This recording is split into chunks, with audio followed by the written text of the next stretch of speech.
I grew up in Hollow Creek, the kind of small town you could drive through without noticing. After my parents died in a car accident when I was a teenager, I had no immediate family left. I stayed behind, too stubborn to leave, too connected to the familiar streets and the faces that watched over me. I've been living alone longer than I ever lived with family. In many ways, Hollow Creek became my family. The town stuck together, always looking out for each other.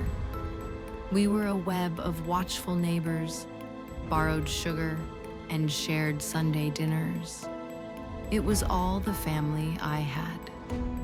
Everyone knew everyone, and for a long time, nothing much ever happened. Until the children started disappearing. After the first child went missing, I began to notice that Hollow Creek felt different. The town seemed quieter than usual, unnaturally still. The colors of the houses and trees looked duller, like the life was being drained from them, little by little. The once vibrant streets, full of neighbors chatting and children playing, now felt washed out and empty, as if the town itself was fading with every loss. The first was a boy named Caleb, 11 years old, went missing walking home from a friend's house. Then it was Emily, then twins David and Sarah. One by one, a steady, chilling drip of losses. At first, the town panicked the way you'd expect. Flyers, announcements, urgent meetings at the town hall. That's when the search parties began. Groups of volunteers, parents, teachers, neighbors would head into the woods or scour the outskirts, desperate to find something, anything. But the search parties didn't come back the way they left.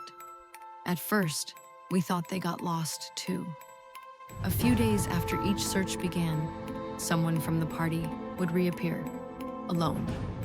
They'd say they got separated, or they found nothing. Their clothes were a little torn, their smiles a little too wide. But the town was desperate for hope, and nobody wanted to question good news. I remember the first to return, Mr. Langley, one of the school custodians. He was found wandering the wood's edge, muttering about losing his way. When he came back to town, there was a parade of relief, handshakes, backslaps, even a makeshift celebration at the town hall. But it didn't sit right with some of us. I overheard Mrs. McCall whispering that Mr. Langley looked different, that his eyes didn't crinkle when he smiled anymore, that his handshake felt cold.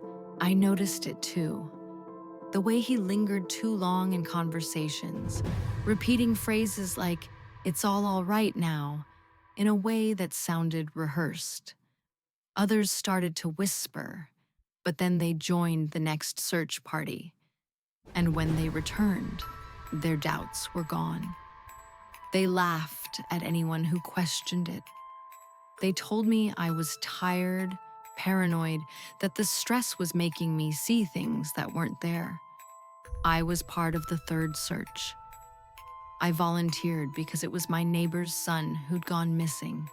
It felt wrong to stay home. There were about 20 of us. We split up in pairs to cover more ground. That was the first mistake. I stayed with a woman named Mrs. Cartwright. She'd been Caleb's Sunday school teacher. As we moved through the woods, a deep, uneasy feeling settled in my gut. The forest felt too quiet, and every snap of a twig made my heart jump. Mrs. Cartwright walked just a little too quickly ahead, always urging me to go check over that hill, or see that creek over there? Go have a look. I refused. I stuck close. At one point, she turned to me with a strange, almost pitying smile. "It's not so bad, you know," she said softly. "Getting lost, coming back. Better." I tried to laugh it off, but my throat was dry. "Better how?" I asked. "Stronger," she said. wiser, part of something bigger. It's good, dear. You shouldn't be afraid. The way she looked at me when she said it, like she was inviting me to step off a cliff, made my skin crawl.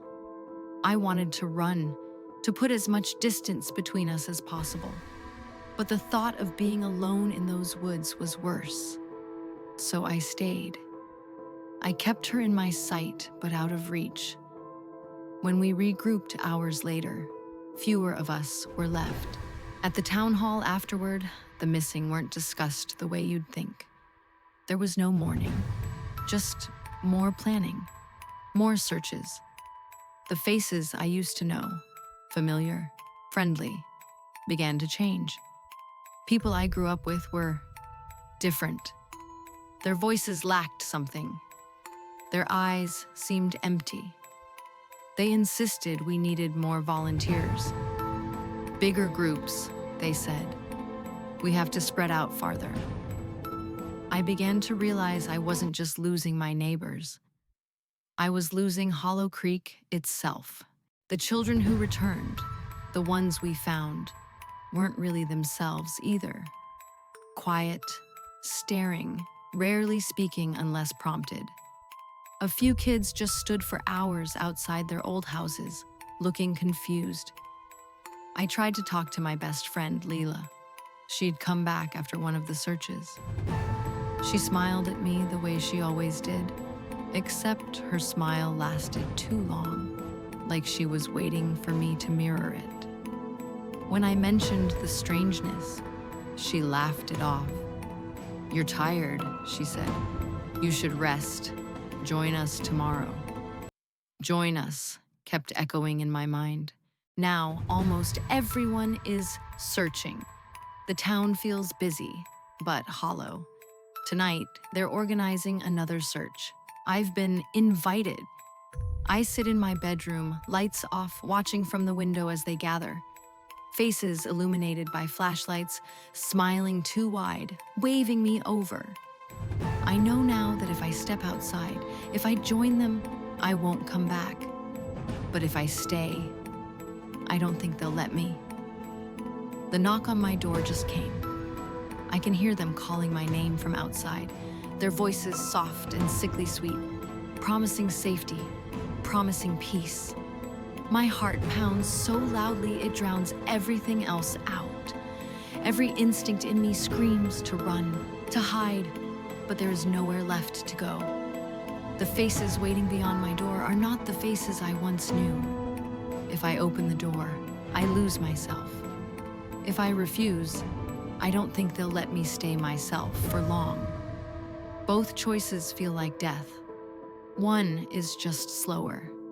I have a choice, and I'm terrified of both. This town, these people, they were my only family. I don't know if what's waiting outside that door is truly them anymore. But even if they've changed, even if I've been left behind, maybe family is still family. Maybe it's better to stay with them than to be alone.